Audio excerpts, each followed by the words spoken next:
No pienso entregar a mi hija. ¿Me estás escuchando? Jamás lo haría. Escúchame bien, lo quieras o no, lo mejor es que regresemos juntas a Palacio ahora. Decimos eso, nos creerán, Rosalía, te lo juro que nos creerán y todo se solucionará. Hay momentos en esta historia que uno ya sabe, antes de que sucedan, que van a dejar una cicatriz permanente. Lo que está a punto de ocurrir en la Casa Grande no es una crisis más, no es una tormenta que pasa y deja el cielo limpio. Es el tipo de acontecimiento ante el cual la vida de varias personas se parte en dos, lo que existía antes y lo que jamás volverá a ser. Esta tarde, la más poderosa de Valle Salvaje descubrirá que el poder que acumuló a lo largo de años enteros no era suyo. Nunca lo fue. Y lo más devastador no será la caída en sí misma, sino constatar que nadie, absolutamente nadie, moverá un dedo para detenerla. Antes de que veamos lo que ocurre en ese salón oscuro donde el obispo Aurelio tiene la palabra, necesitamos entender el territorio que pisamos. Porque el drama que se despliega hoy no surge de la nada. Brota de raíces que llevan años hundiéndose en la tierra de este valle, de decisiones tomadas mucho antes de que nadie supiera que serían fatales. Victoria Salcedo no se convirtió en quien es por accidente. Fue construyéndose a sí misma, ladrillo sobre ladrillo, sacrificando en el camino todo lo que se interpusiera entre ella y el lugar que codiciaba. La posición, el título, el poder, los salones donde la gente inclina la cabeza cuando ella entra. Y para llegar hasta ahí hizo cosas que ahora el destino viene a cobrarle con intereses. El asunto comenzó cuando Dámaso regresó. Ese nombre que muchos daban por borrado del mundo de los vivos. Ese hombre que se suponía muerto, enterrado en la memoria, convertido en pasado irrecuperable. Cuando Dámaso reapareció en el valle, no trajo solo su cuerpo. Trajo consigo la prueba viviente de que Victoria había cometido un error que ninguna posición social podía reparar, había contraído matrimonio con José Luis mientras seguía siendo legalmente esposa de otro hombre. Y ese pecado ante los ojos de la Iglesia tiene un nombre preciso: bigamia. Una sola palabra capaz de deshacer años de maniobras, de intrigas, de paciencia calculada. Hoy ese nombre se pronuncia en voz alta por boca de un obispo. La sala de la Casa Grande huele a vela encendida desde hace horas y a algo más difícil de nombrar, a ese peso específico que tienen los momentos sin retorno. El obispo Aurelio ocupa el centro de la estancia con la naturalidad de quien lleva toda la vida siendo el instrumento de verdades incómodas. Viste negro. El crucifillo de plata que cuelga sobre su pecho brilla con la luz de los candelabros, y esa luz, curiosamente, es la única cálida en todo el ambiente. Porque el rostro de Aurelio no tiene tibieza.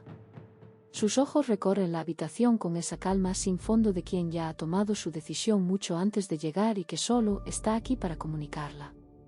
No hay en él vacilación. No hay en él el menor asomo de misericordia calculada.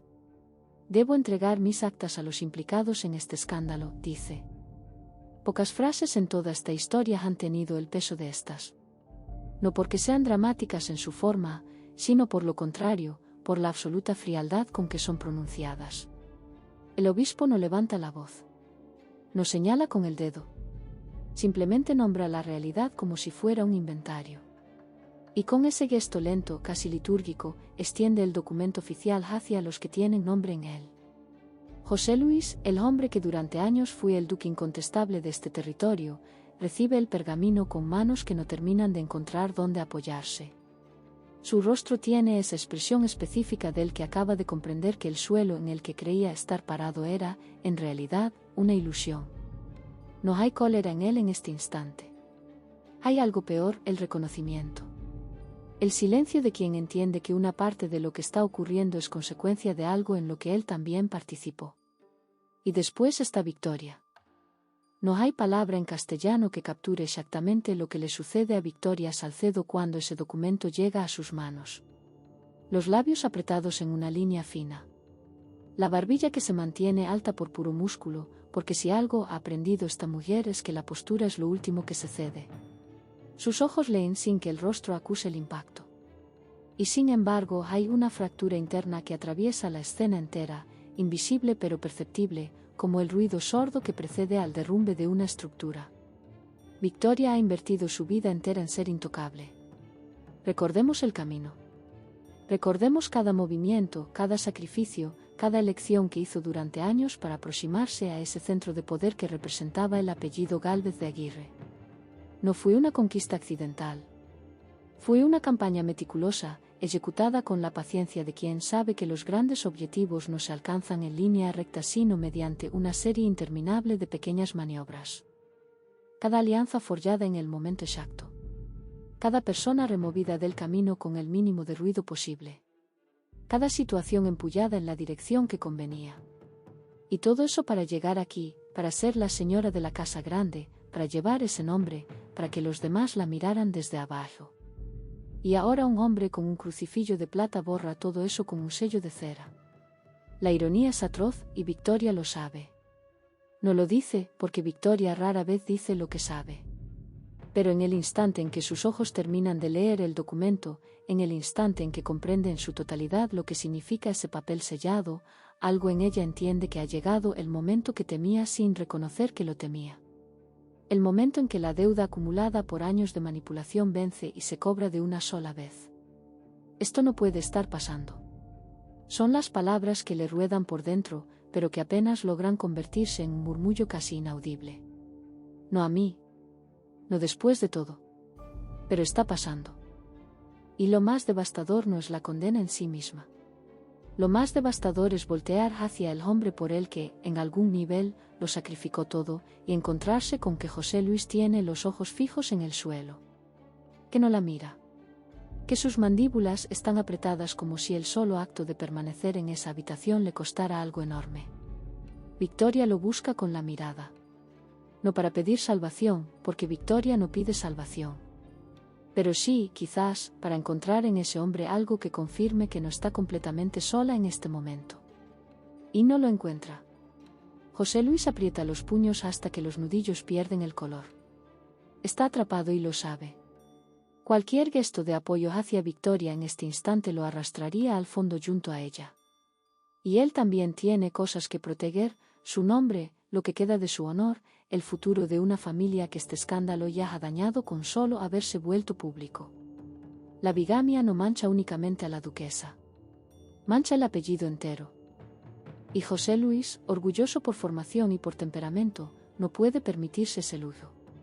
José Luis susurra Victoria con una voz que no reconocemos, porque estamos acostumbrados a escucharla dura, cortante, absoluta. Di algo. Haz algo. Pero José Luis no responde. Y en ese silencio, Victoria Salcedo aprende algo que toda su vida había logrado evitar aprender, que el poder que se construye sobre la manipulación de otros no pertenece a nadie. Es solo un préstamo. Y los préstamos, tarde o temprano, se vencen. El obispo Aurelio observa la escena sin mudar el gesto. ¿Ha visto esto antes? Hombres y mujeres de apellidos ilustres, acostumbrados a que el mundo se doble ante su voluntad, descubriendo de repente que existen instancias ante las cuales el título no vale nada. Para Aurelio no hay nobleza que exima del juicio. No hay cantidad de dinero que convierta el pecado en virtud. Hay la ley y hay la consecuencia. Y él es simplemente el instrumento por el que ambas se hacen presentes esta tarde. La estancia parece cerrarse centímetro a centímetro alrededor de Victoria. Los rostros de quienes la rodean ya no expresan el temor reverencial al que ella estaba habituada. Hay en algunos una lástima sincera. Hay en otros algo más difícil de nombrar, esa satisfacción discreta, casi avergonzada, de quienes durante años recibieron el peso de su crueldad y hoy ven que la balanza se nivela. Victoria lo percibe. Lo percibe todo, porque esa es su habilidad más afilada, leer el ambiente con precisión quirúrgica. Y aún así, no cede. Permanece erguida. La espalda recta. La barbilla en su sitio. Porque Victoria Salcedo puede perderlo todo menos la postura, y esa decisión de no derrumbarse ante sus enemigos, de no darles la satisfacción del llanto o la súplica, la convierte en este instante en algo extraño y contradictorio. Es a la vez la villana de la historia y su figura más trágica. Odiosa por todo lo que hizo para llegar aquí. Y sin embargo, de una pieza ante la derrota. El obispo guarda sus documentos con la parsimonia de quien ha cumplido su deber y no siente ninguna necesidad de dramatizarlo. Para él no es personal. Nunca lo es. Es simplemente la voluntad que fluye a través de sus manos y que hoy ha puesto su nombre sobre el destino de esta mujer. Pero esta tarde no termina aquí. Porque hay alguien que no llegó hasta este valle para aceptar que un hombre de sotana decida el rumbo de sus planes. Damaso tiene esa cualidad perturbadora de los que creen, hasta el último segundo, que el mundo puede ser doblado a su voluntad. Ha manipulado a personas más complejas que un obispo. Ha sobrevivido situaciones que habrían quebrado a cualquiera. Y no piensa quedarse cruzado de brazos mientras su yugada maestra se deshace por la intervención de un hombre con crucifillo. Damaso entra a ver al obispo Aurelio con esa calma suya que resulta más peligrosa que cualquier agitación. Es una calma activa, calculadora. La de quien ya tiene en la cabeza los primeros 3 movimientos de la partida y solo necesita que el otro mueva primeza. Ilustrísima, comienza, con una reverencia que apesta a cálculo. Creo que entre usted y yo podría existir un entendimiento. Este asunto tiene salidas que no implican destruir a nadie. Todos tenemos algo que ganar. Todos tenemos algo que perder. El obispo Aurelio no parpadea. No es que Aurelio no entienda lo que le está siendo propuesto. Lo entiende perfectamente. Ha escuchado este tipo de propuestas antes, formuladas con más elegancia, con más disimulo, con mejores palabras. Ha visto a hombres mucho más poderosos que Damaso intentar convencer a la Iglesia de que su verdad tiene precio. Y todos se han estrellado contra la misma pared. No sé qué imagen se ha formado usted de quién soy, responde Aurelio. Pero le aseguro que la ley de Dios y la ley de los hombres coinciden en este caso. Y ninguna de las dos está disponible para negociación. Damaso ajusta la estrategia en tiempo real. La cara amable desaparece. Lo que queda de Bayo es más auténtico y más frío. Comete un error, dice. Y los errores tienen consecuencias que no siempre se pueden controlar, ilustrísima. ¿Me está amenazando?, pregunta Aurelio. Le estoy advirtiendo, corrige Damaso. Ese segundo de silencio que sigue es de los más cargados del capítulo entero. El obispo se toma el tiempo que necesita. No porque esté dudando, sino porque sabe exactamente lo que va a decir y quiere que el peso de sus palabras llegue sin prisa. Escúcheme con atención, señor. He sido testigo de la caída de hombres que llevaban títulos mucho más antiguos que el suyo. He absuelto y he condenado a familias que creían que su sangre los ponía por encima del juicio de Dios. Ninguno de ellos consiguió doblegar mi voluntad. Y usted, le aseguro, no será una excepción. La bigamia es un pecado grave. Quien lo comete paga por él. Así fue siempre. Así seguirá siendo mientras lleve este crucifillo sobre el pecho. Damaso siente algo que no siente casi nunca, la impotencia absoluta. Ha reducido a Mercedes a sus pies mediante la seducción. Ha tenido a Victoria al borde del colapso mediante el chantaje. Ha comprado voluntades con dinero en circunstancias que parecían imposibles. Pero este hombre no tiene precio. No tiene miedo. No tiene fisura visible por donde entrar. Se arrepentirá, masculina Damaso entre dientes. Los únicos arrepentimientos que me preocupan, responde el obispo, son los que se confiesan ante Dios. Y sospecho, señor, que usted tiene una lista considerable de ellos pendiente. Damaso abandona la habitación con el rostro descompuesto por algo que a él le cuesta incluso nombrar, la derrota. Ha perdido esta batalla. Lo sabe. Pero un hombre como Damaso no cierra una mano sin que la otra ya esté buscando otro agarre. Si la Iglesia no puede ser comprada, habrá otro camino. Siempre hay otro camino. En el tablero de Valle Salvaje, Damaso guarda siempre una pieza de reserva, un movimiento que nadie ha previsto, una trampa preparada para el momento en que todo lo demás falle.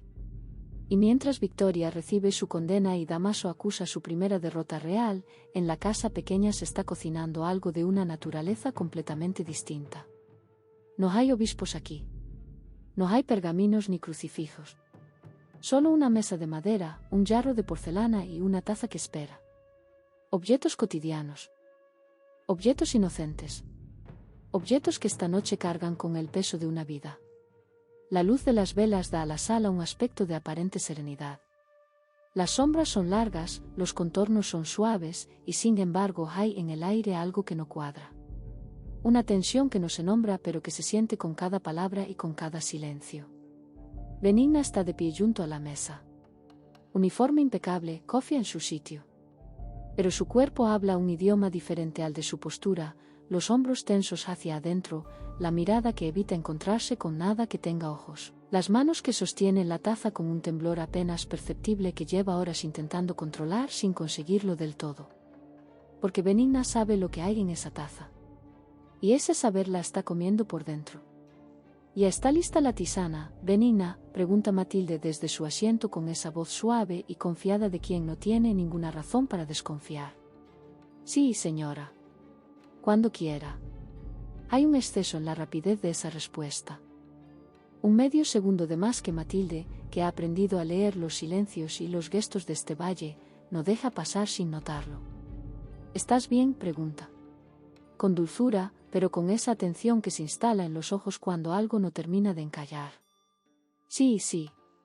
Todo bien. La tisana está un poco caliente todavía, por eso me he quedado aquí. Matilde la observa. Hay algo en Benigna esta noche que no se alinea. Pero Matilde también es una persona que tiende a buscar primero la explicación inocente. Y entonces dice algo que Benigna, en este momento, hubiera necesitado no escuchar. Me va a costar mucho marcharme de aquí sin sus cuidados, Benigna. Lo dice con sinceridad. Con emoción verdadera. Y esas palabras, que en otro contexto serían simplemente un gesto afectuoso, llegan a Benigna como clavos. Porque Matilde no solo le está diciendo que la aprecia. Le está recordando, sin saberlo, lo que significa, que quien tiene frente a ella es una mujer buena. Una mujer que confía en ella. Una mujer cuyo bebé, ese bebé real que el médico confirmó hace poco con palabras que Matilde aún lleva dentro como una luz, depende ahora de lo que Benigna haga con esa taza. No se preocupe, logra responder Benigna. Y en su voz hay una fractura que solo escucha quien sabe buscarla. Tomaré el té con calma para no quemarme, dice Matilde, tomando la taza con cuidado. Y aquí la imagen se detiene un instante en Benigna. En sus manos. En los segundos que transcurren entre el momento en que Matilde toma la taza y el momento en que la acerca a los labios. Esos segundos que para Benigna son un campo de batalla completo. Porque en ese espacio minúsculo de tiempo se está librando una guerra que nadie más puede ver, entre el miedo a victoria y el horror de convertirse en algo que nunca pensó que podría llegar a ser. Hay que pausar aquí y comprender de dónde viene esta situación. Porque la perversión de lo que Victoria le ha ordenado a Benigna no es solo el acto en sí mismo. Es la historia que lo precede. Matilde pasó meses creyendo que estaba embarazada. Y ese embarazo era falso. Era una mentira construida meticulosamente por Victoria, que hizo llegar a Matilde bebedizos y engaños que la convencieron de cargar una vida que no existía. Lo hizo deliberadamente. Como parte de un juego cruel cuyo único propósito era jugar con las ilusiones más íntimas de una mujer que anhelaba ser madre.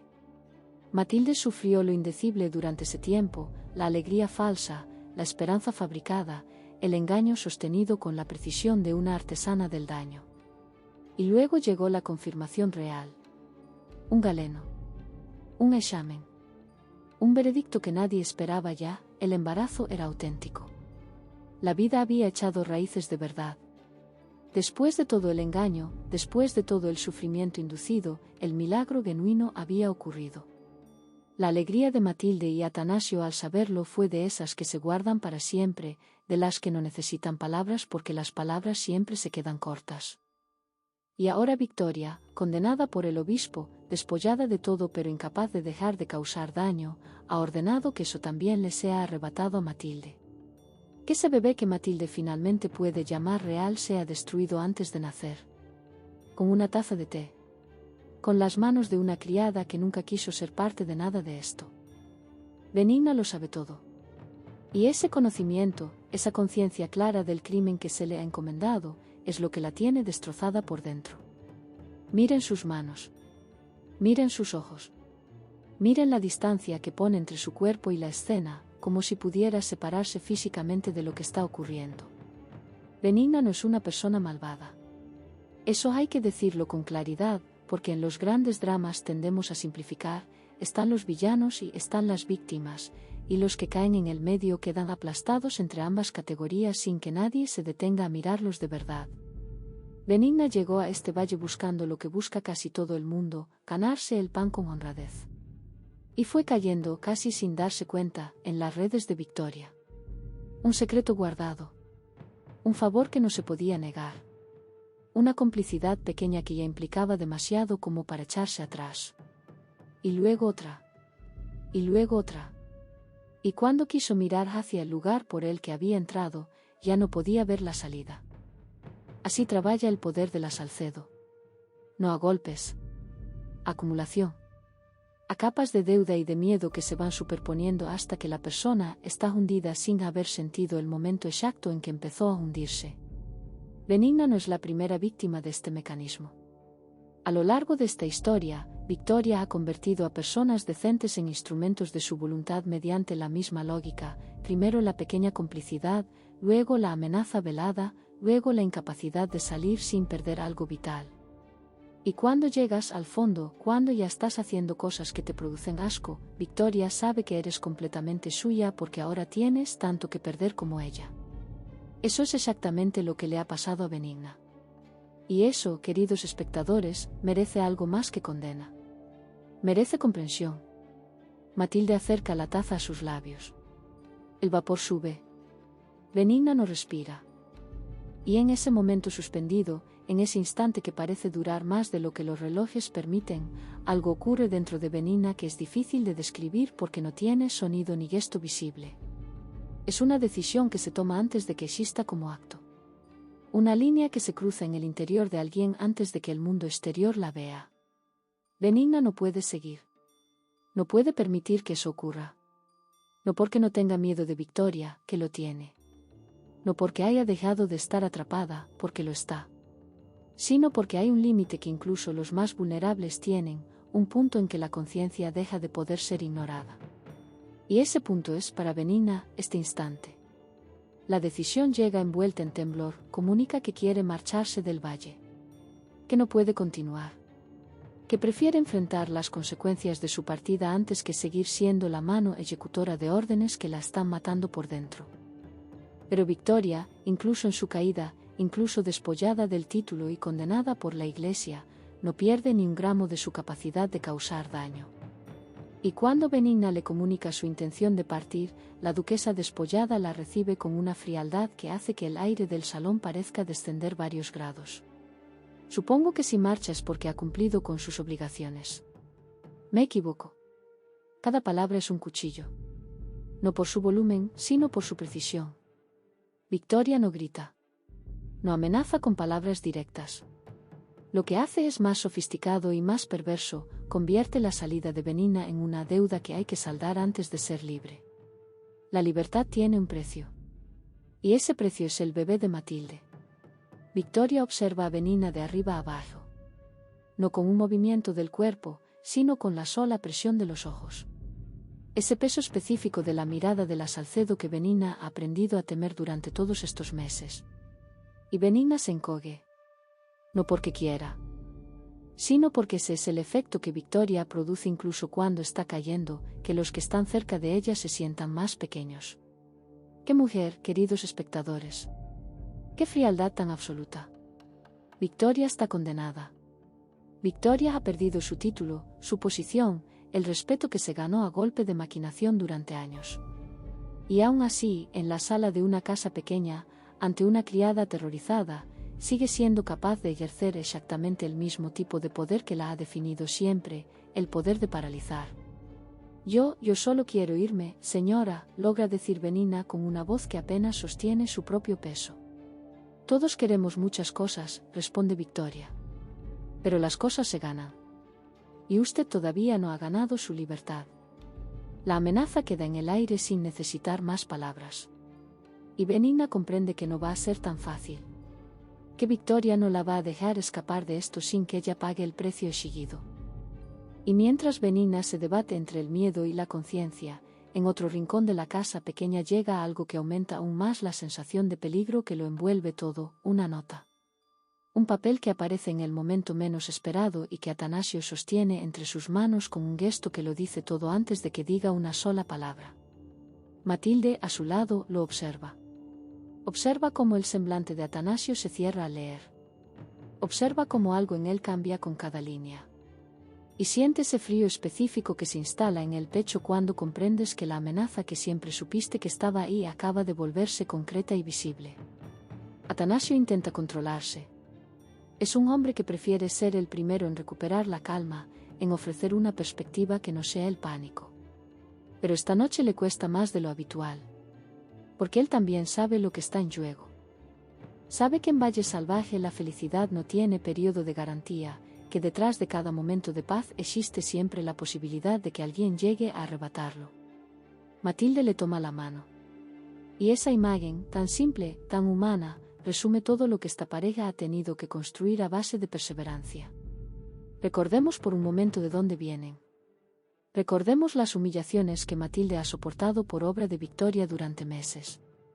Recordemos las veces que la Salcedo la pisoteó, la menospreció, la usó como pieza de sus yuegos sin que Matilde tuviera armas para defenderse. Y recordemos también el largo camino de Atanasio y Matilde para encontrarse, para atreverse a querer, para construir algo propio en un lugar que no siempre les dejó espacio. Todo eso tiembla esta noche ante una taza de té y un papel doblado. La casa pequeña, que debería ser su refugio, se ha convertido en el frente de batalla más silencioso y más cruel de todo el capítulo. Porque aquí no hay obispos ni declaraciones formales. Solo hay veneno disfrazado de cuidado y una mujer buena que todavía no sabe el peligro que tiene entre las manos. Y mientras ese drama silencioso continúa en la casa pequeña, en otro rincón de Valle Salvaje se produce un choque de naturaleza completamente distinta. Si la escena con Benigna y Matilde es un drama de susurros y de conciencia, lo que ahora ocurre entre Hernando y Damaso es su opuesto exacto, un duelo de voluntades pronunciado cara a cara, sin disimulos, sin eufemismos. La habitación donde se encuentran es un despacho en penumbra. La noche ya ha caído sobre el valle y la única luz proviene de las brasas de una chimenea que proyecta sombras oscilantes sobre las paredes. Un ambiente que parece diseñado para que las verdades más oscuras sean dichas sin testigos. Hernando está de pie, inclinado hacia Damaso con esa postura de quien quiere que la cercanía física sea en sí misma una amenaza. El marqués ha llegado al límite de su paciencia de una manera específica, no con histeria, no con agitación, sino con esa resolución fría que resulta más aterradora que cualquier explosión. Hernando ha invertido demasiado en sus planes para Valle Salvaje.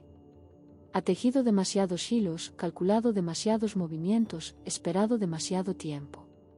Y Damaso, con su reaparición, con sus intrigas, con su olfato para encontrar los puntos débiles de cualquier sistema, amenaza con desbaratar todo eso.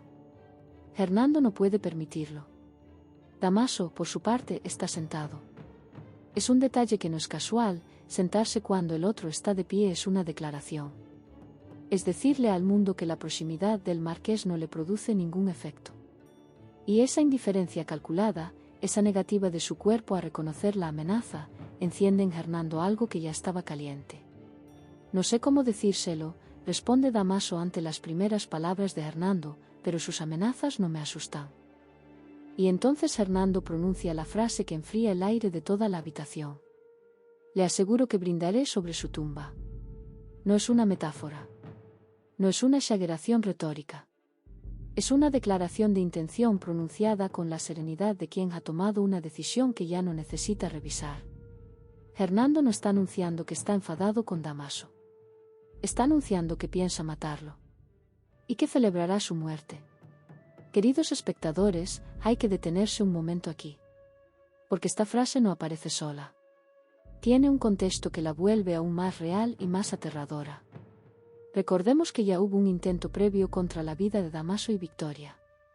Un ataque a la caleza en un camino solitario.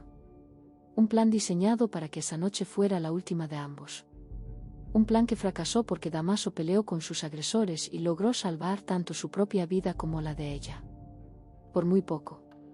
Por ese margen que a veces tiene la forma de un segundo de una decisión tomada en el instante exacto.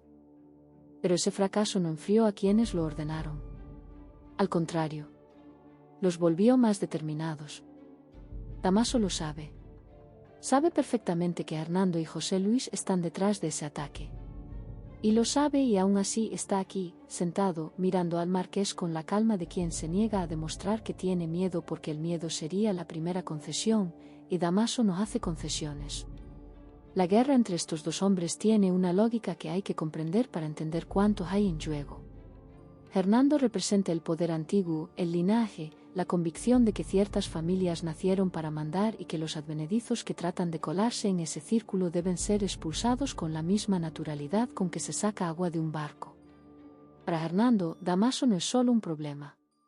Es una ofensa al orden de las cosas. Damaso, por su parte, representa exactamente lo contrario, la inteligencia que compensa la falta de título, la astucia que sustituye al apellido, la capacidad de leer situaciones y personas y de usarlas en provecho propio. Damaso no necesita ser noble. Solo necesita ser el más listo en la habitación. Y hasta ahora, con raras excepciones, lo ha conseguido. El control de Valle Salvaje es lo que está en juego en este despacho en penumbra. No solo el territorio, no solo el ducado que José Luis ya no tiene y que ahora lleva el nombre de Rafael.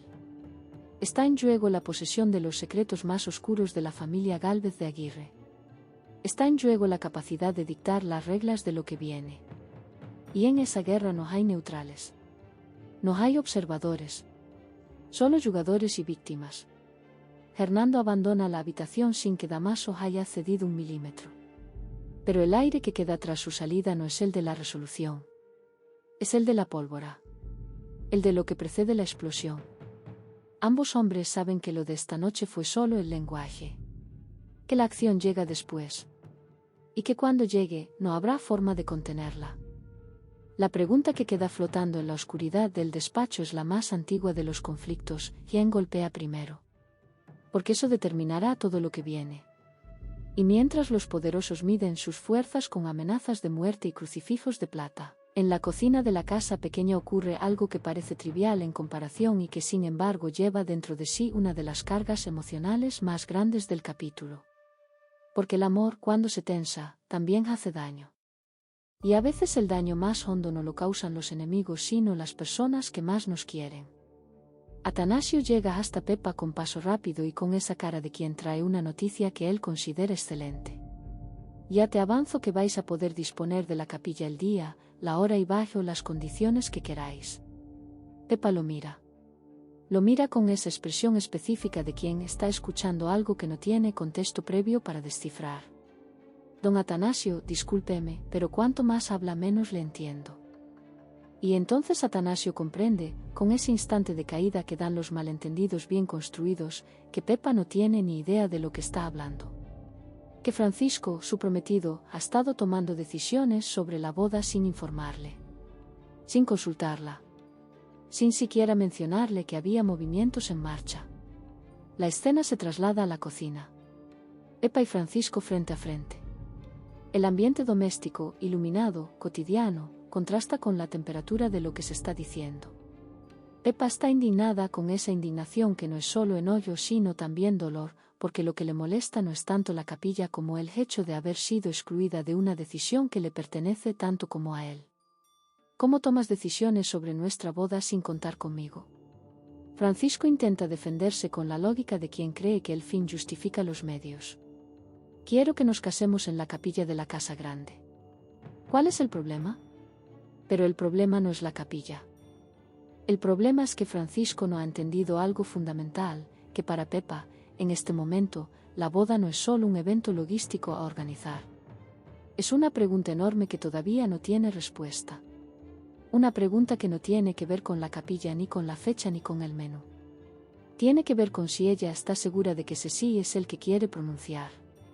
Si he tomado la decisión, es porque nunca tienes tiempo para hablar de cuándo ni dónde nos vamos a casar. Y ahí, en esa frase de Francisco, cargada de frustración y de una tristeza que él intenta disimular, está la verdad que ninguno de los dos quiere nombrar directamente. Porque la razón por la que Pepa evita los preparativos no es la falta de tiempo. Es Martín. Recordemos. Martín le confesó a Pepa sus sentimientos. Le dijo que el amor que los unió no se ha apagado. Y esa confesión, esa verdad que Martín dejó caer como una piedra en el lago de la vida ordenada de Pepa, hizo que las aguas que parecían quietas volvieran a moverse. Porque la verdad honesta es que esa agitación no fue solo la de alguien que escucha algo incómodo. Fue también la de alguien que reconoce que hay algo en ella que responde. Francisco lo sospecha. No lo dice, pero lo sospecha. Y esa sospecha lo empuja a tomar decisiones precipitadas, a intentar que la boda ocurra antes de que la duda de Pepa encuentre tiempo para crecer.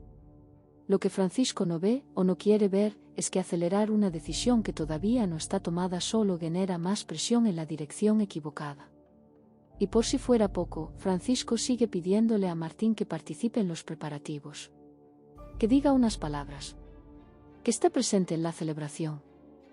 Sin saber o sin querer saber el nivel de crueldad involuntaria que hay en ese gesto para el propio Martín, que está viviendo en silencio el dolor de ver que la mujer que ama va a casarse con su mejor amigo y que se le pide además que sonría mientras ocurre. ¡Qué triángulo tan imposible! Francisco, que ama a Pepa con toda la solidez y la sinceridad de que es capaz y que merece ser amado de la misma manera. Martín, que también ama a Pepa y que carga ese amor en silencio porque las circunstancias no le dan otra opción. Y Pepa, en el medio, sin poder todavía decidir a cuál de las dos versiones de sí misma le quiere dar la vida.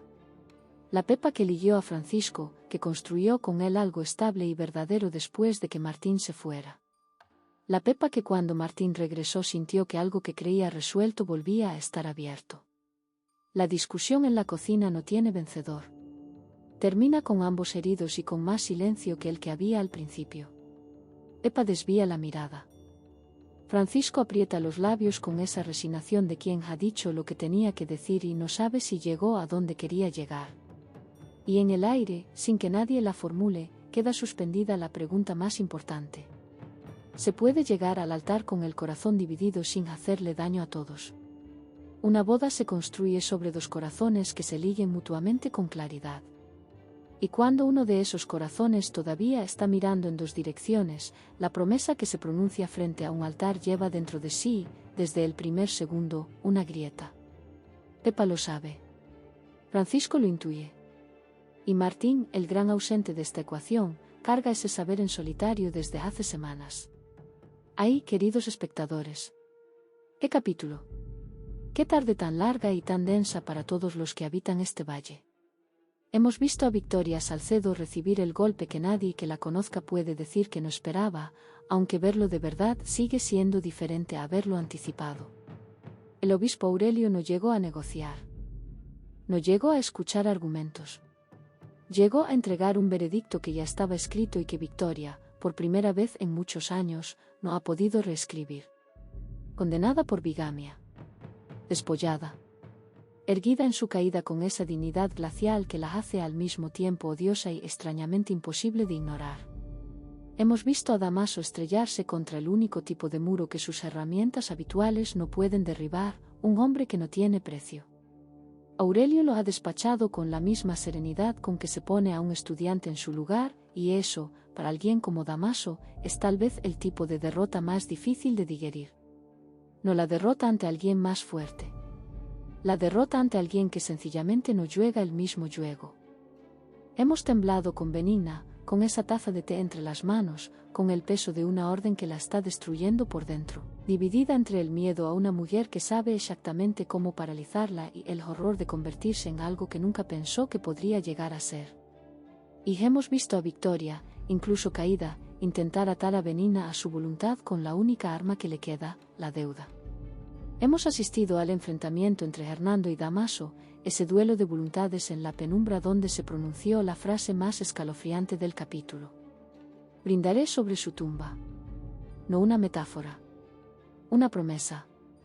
Una guerra declarada sin rodearse de eufemismos, entre dos hombres que no van a detenerse hasta que uno de los dos caiga. Y hemos sufrido con Pepa y Francisco en esa cocina iluminada, donde el amor de dos personas buenas está siendo erosionado por algo que ninguno de los dos es capaz todavía de nombrar directamente, la sombra de Martín, que no está en la habitación pero llena cada silencio que queda entre ellos. Valle Salvaje nos tiene acostumbrados a esto, a que los grandes dramas y los pequeños dramas coexistan en el mismo capítulo, a que mientras los poderosos se destruyen mutuamente por el control de un ducado, en la cocina de al lado una pareja descubra que la distancia entre dos personas que se quieren puede ser exactamente tan dolorosa como cualquier traición orquestada. Díganme, queridos espectadores, ¿creen que Benina tendrá el valor de negarse a cumplir la orden de Victoria? ¿O el miedo a la Salcedo es demasiado grande, incluso ahora que Victoria ha perdido todo su poder formal? ¿Beberá Matilde ese té? ¿O alguien, intervendrá en el último segundo para evitar que la tragedia se consume? ¿Y qué hay de la guerra entre Hernando y Damaso? ¿Quién golpeará primero? ¿Cumplirá Hernando lo que prometió esta noche, o Damaso, fiel a su costumbre, encontrará la manera de estar siempre un paso por delante? ¿Y sobre Pepa, llegará al altar? ¿Dirá que sí con el corazón dividido? ¿O algo se romperá antes de que llegue ese momento? Dejen sus respuestas en los comentarios. Quiero leer cada una. Y si este resumen les ha llegado, si han sentido la tensión y el dolor que este capítulo lleva dentro, no olviden dejar su me gusta y suscribirse para no perderse lo que viene, porque en Valle Salvaje ninguna tormenta termina donde parece terminar. Nos vemos en el próximo episodio. Pero dejemos por un momento a Pepa y Francisco en esa cocina donde el silencio pesa más que cualquier argumento, y volvamos a la figura de Victoria Salcedo para entender en toda su profundidad lo que significa lo que está ocurriendo esta tarde. Porque hay una tentación muy humana al ver caer a alguien como Victoria, la de reducir ese momento a simple justicia poética. El malo pierde. La balanza se equilibra. El mundo vuelve a su sitio. Y en cierta medida eso es verdad, porque Victoria ha hecho daño suficiente como para que nadie en su sano juicio le llore la condena. Pero si nos quedamos solo con esa lectura, nos perdemos algo que hace que esta historia sea mucho más compleja y mucho más honesta sobre cómo funciona el poder. Victoria Salcedo no nació siendo quien es. Se construyó. Y esa construcción, por retorcida que sea, tiene una lógica interna que no se puede ignorar si queremos entender por qué funciona y por qué, incluso ahora que cae, sigue ejerciendo una influencia que ningún veredicto eclesiástico puede eliminar de un plumazo. Recordemos un momento más temprano en esta historia. Recordemos a una Victoria antes de los títulos, antes de la casa grande, antes de que su nombre fuera sinónimo de poder y de miedo. Recordemos la ambición que la impulsó cuando todavía no tenía nada que perder, cuando el valle era solo el escenario de algo que ella decidió que podía alcanzar si era lo suficientemente persistente y lo suficientemente despiadada. Porque esa Victoria, la Victoria del principio, tenía una claridad sobre lo que quería que resulta casi admirable en abstracto. Supo leer el territorio. Supo identificar dónde estaba el poder y cuál era el camino más corto para acercarse a él. Y supo también, cosa que muchos no saben, que la paciencia es la herramienta más poderosa de todas cuando el objetivo está lo suficientemente lejos. El problema no fue la ambición. El problema fue lo que Victoria estaba dispuesta a sacrificar para satisfacerla. Porque en el camino hacia el apellido Gálvez de Aguirre, Victoria fue dejando atrás cosas que no se recuperan, la capacidad de relacionarse con otros sin calcular el beneficio, la posibilidad de confiar sin buscar debilidades que explotar, la habilidad de querer sin que el amor sea también una herramienta de control. Fue perdiendo, poco a poco, la dimensión de su propia humanidad. No de golpe.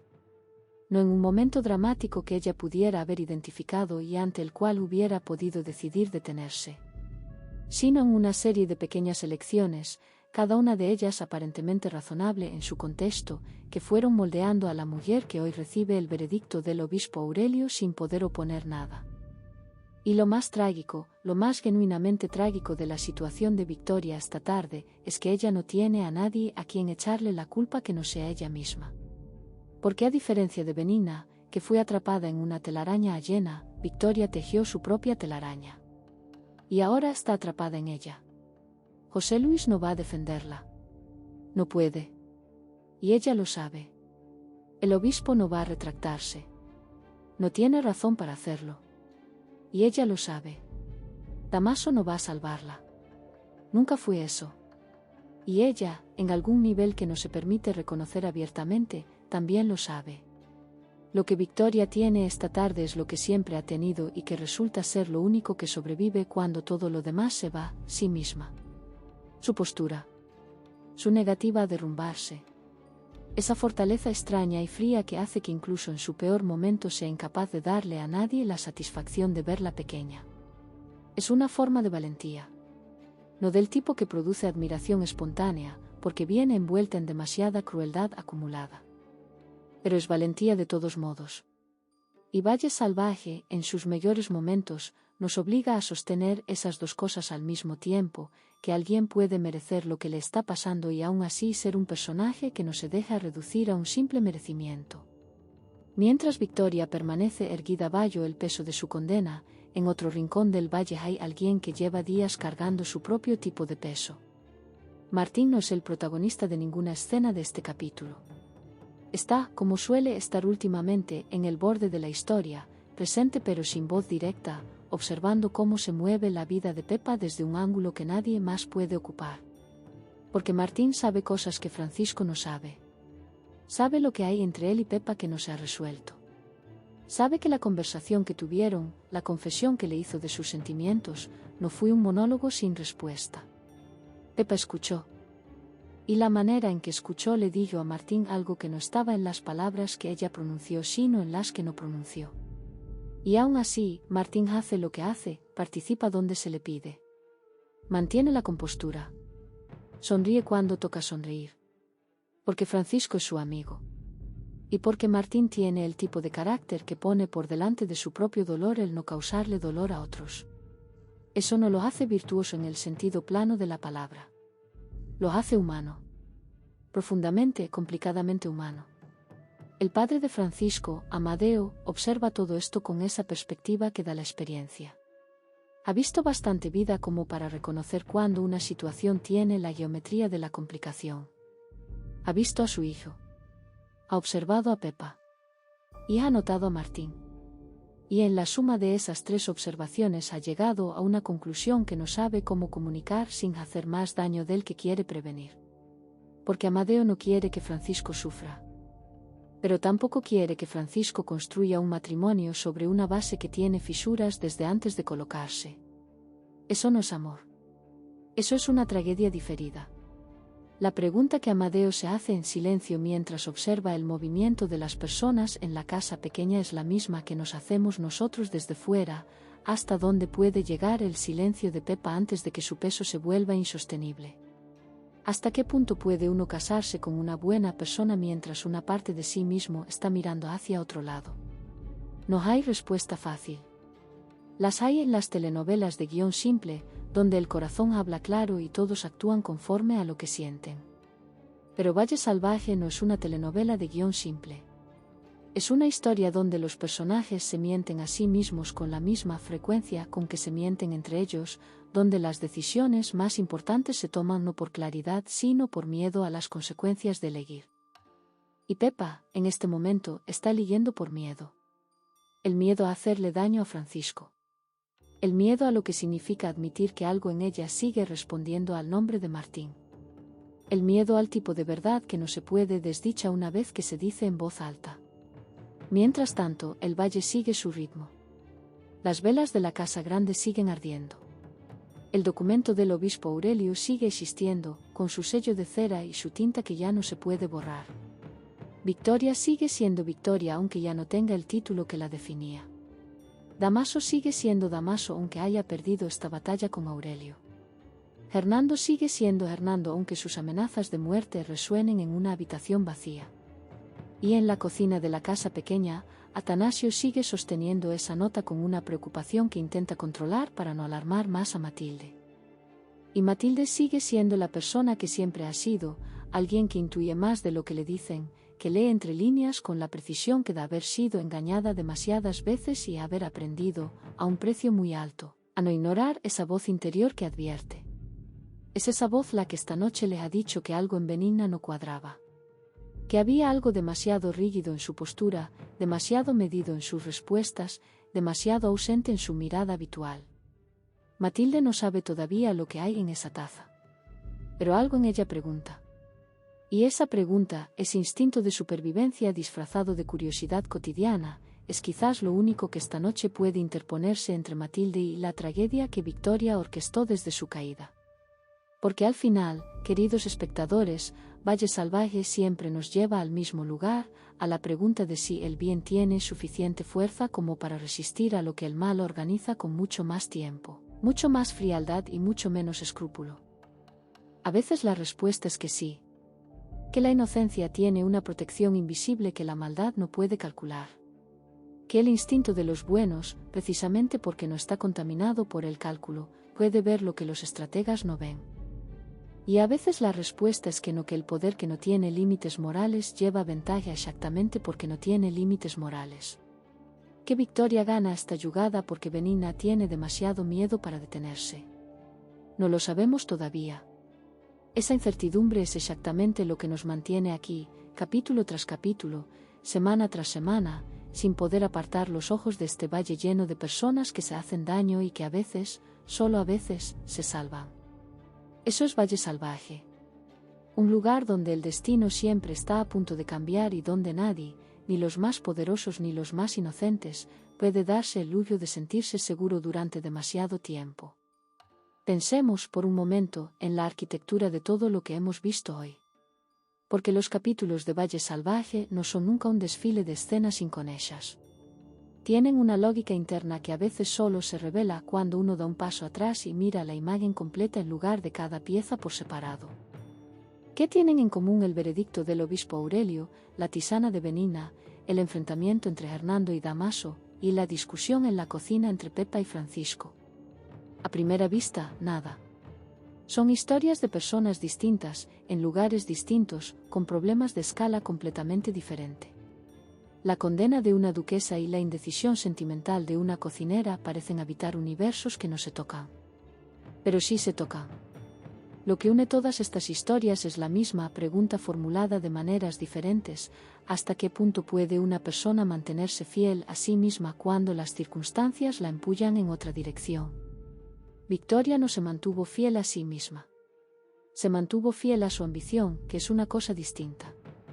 Y esa decisión, tomada una y otra vez a lo largo de años, la trajo hasta aquí. Benigna lleva meses sin poder mantenerse fiel a sí misma porque la telaraña en la que está atrapada no le da espacio para eso. Y ahora, en el momento más extremo, la pregunta es si en el fondo de todo hay algo que todavía no ha sido completamente doblegado. Algo que diga no. Damaso se mantiene fiel a sí mismo con una coherencia que resulta casi admirable en su perversión. Suyo más auténtico es exactamente el que vemos, calculador, imperturbable, convencido de que siempre habrá una salida si uno es lo suficientemente listo como para encontrarla. No tiene grietas visibles porque no ha renunciado a nada que le importara. Hernando es lo mismo pero desde el otro lado del espejo. La vieja guardia que no negocia porque negociar sería reconocer que el mundo ya no le pertenece de la manera en que le perteneció a sus padres y a sus abuelos. Y Pepa. Pepa es quizás la que más claramente encarna la pregunta de este capítulo, porque Pepa sí sabe quién es. Sabe lo que siente. Y aún así no puede formularlo, no puede actuar conforme a ello, porque ser fiel a sí misma en este momento implicaría un tipo de daño a alguien que no se merece ser dañado. Ese es el nudo más difícil de desatar en toda esta historia. No el del obispo y Victoria, que tiene la claridad de lo jurídico. No el de Hernando y Damaso, que tiene la claridad brutal del poder. El nudo más difícil es el de Pepa, porque su dilema no tiene villanos.